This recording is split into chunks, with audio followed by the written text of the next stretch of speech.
எல்லாருக்கும் வணக்கம். இன்றைக்கி நம்ம வீடியோக்குள்ளே போகிறதுக்கு முன்னாடி என்னோட சேனலை சப்ஸ்கிரைப் பண்ணாதவங்க சப்ஸ்கிரைப் பண்ணிவிடுங்க. பக்கத்தில் இருக்கிற பெல் பட்டனையும் கிளிக் பண்ணிவிடுங்க.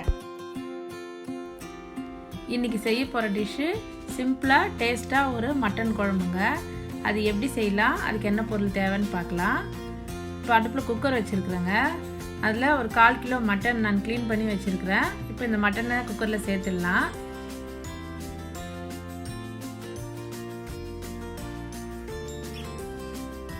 அதில் வந்து ஒரு ஸ்பூன் இஞ்சி பூண்டு பேஸ்ட்டு சேர்த்துக்கலாம்.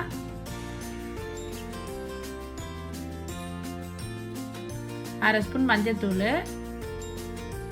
மிளகாத்தூள் 1 ஸ்பூன் சேர்க்குறேங்க. குழம்பு மிளகாத்தூள் தான். உங்கள்கிட்ட தனித்தனியாக அரைச்சிருந்தா அரை ஸ்பூன் மிளகாத்தூள், அரை ஸ்பூன் தனியாவாக தனியாத்தூள் சேர்த்துக்கோங்க. உப்பு கொஞ்சம் கறிவேப்பிலை, 2 கப்பு தண்ணி.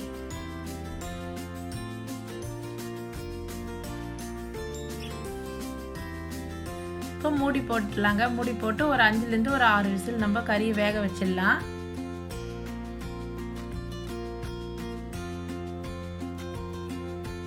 இப்போ இது ஒரு பக்கம் வேகட்டுங்க. இப்போ அதுக்கு தேவையான பவுடர் வந்து ஒரு மசாலா பவுடர் ரெடி பண்ணிக்கலாம். ஒரு பட்டை, 2 கிராம்பு, ஒரு ஏலக்காய், ஒரு 4 காஞ்ச மிளகாய், 1 ஸ்பூன் தனியா. இப்போ இது நல்லா லைட்டாக வறுத்துக்கலாம். தீ மீடியமாக வச்சுக்கோங்க. இப்போ அரை ஸ்பூன் மிளகு, அதையும் வறுத்துக்கோங்க. நான் பெரிய ஸ்பூன்றதுனால அரை ஸ்பூன் போட்டுருக்குறேங்க. சின்ன ஸ்பூனாக இருந்தால் நீங்கள் 1 ஸ்பூன் மிளகு போட்டுக்கோங்க. அரை ஸ்பூன் சீரகம்,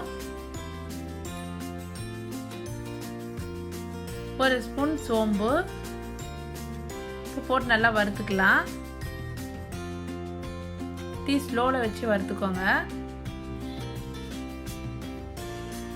இப்போ நல்லா வறுபட்டுடுச்சு. இப்போ இதை எடுத்து ஆற வச்சு பவுடர் பண்ணிக்கலாம்.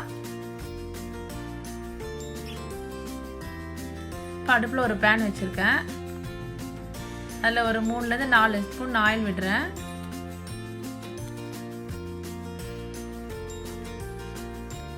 ஆயில் காஞ்சிருச்சு. அதில் பட்டை, லவங்கம், ஒரு ஏலக்காய், ஒரு அனாசி மொட்டு, பிரிஞ்சி இலை எல்லாமே போட்டு வறுத்துக்கலாம்.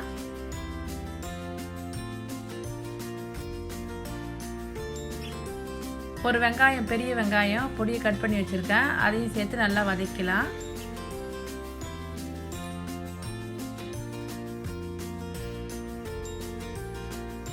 கொஞ்சம் கறிவேப்பிலை போட்டு நல்லா மிக்ஸ் பண்ணிடலாம்.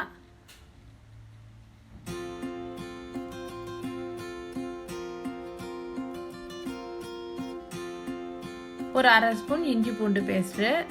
முன்னாடியே கறி வேகும் போதே நான் இஞ்சி பூண்டு போட்டிருக்கேன் அதுலேயும். இப்போ இது நல்லா அந்த ரா ஸ்மெல் போகிற வரைக்கும் நல்லா வதக்கிடலாம்.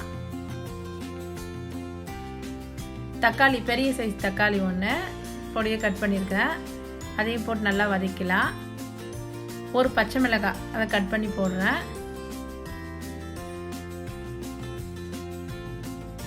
நல்லா மிக்ஸ் பண்ணிடுங்க.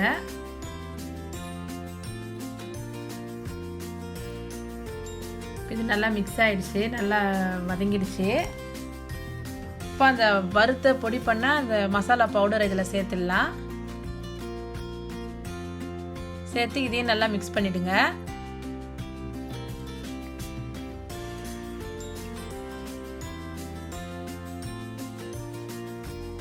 இப்போ மட்டன் வந்து வெந்துடுச்சு நல்லா.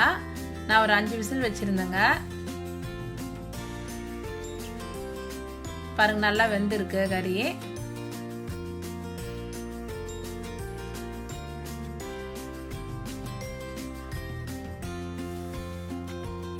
இப்போ அந்த கிரேவியை வந்து இந்த மசாலாவில் சேர்த்துடலாம். சேர்த்து நல்லா மிக்ஸ் பண்ணி விட்டுடலாம். உப்பு பார்த்து போட்டுக்கோங்க. நான் இதில் கொஞ்சம் இப்போ உப்பு சேர்க்குறேன். அதே மாதிரி காரம் கூடங்க அவங்கவுங்களுக்கு தகுந்த மாதிரி சேர்த்துக்கோங்க. கூடுதலாக வேணால் கொஞ்சம் சேர்த்துக்கோங்க, குறைச்சலாக வேணால் குறைச்சல். நான் திட்டமாக சேர்த்துருக்கேன் நான். இப்போ வந்து தட்டு போட்டு மூடி இருக்குங்க. ஒரு 5 நிமிஷம் கொதிக்கட்டும். அதுக்குள்ளே வந்து தேங்காய் ஒரு அரை மூடி தேங்காய், ஒரு 2 முந்திரி ஆப்ஷனல் தான், ஒரு அரை ஸ்பூன் கசகசா இதை போட்டு நல்லா தேங்காய் அரைச்சிக்கலாங்க. மைய பாருங்க, நல்லா ஒரு 5 நிமிஷம் நல்லா கொதிச்சிடுச்சு குழம்பு. மசாலாலாம் நல்லா கறியில் இறங்கிடுச்சு. நல்லா வாசனையாக வந்துருக்கு பாருங்க. இப்போ அந்த அரைச்ச தேங்காய் விழுதை வந்து இதில் சேர்த்துடலாம். சேர்த்து நல்லா மிக்ஸ் பண்ணி விட்டுடுங்க. விட்டு ஒரு 2 நிமிஷம் கொதிச்சா போதும், ரொம்ப நேரம் கொதிக்க வேணாம்.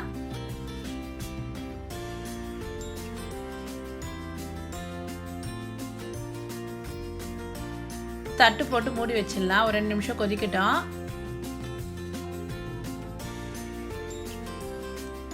பாருங்க 2 நிமிஷம் ஆயிடுச்சு. நல்லா கொதிச்சிடுச்சு குழம்பு. ரெடி ஆயிடுச்சு பாருங்க குழம்பு. இப்போ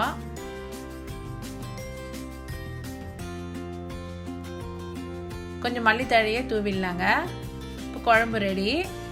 ரொம்ப சிம்பிளாக எவ்வளோ சீக்கிரம் வச்சுட்டோம் பாருங்கள். அவ்வளோ டேஸ்ட்டாக வாசனையாக இருக்கும் இந்த குழம்பு. இது வந்து இட்லி, தோசை, சப்பாத்தி, பூரி, சாதம் எல்லாத்துக்கும் சாப்பிட்லாங்க. அவ்வளோ நல்லா டேஸ்ட்டாக இருக்கும்.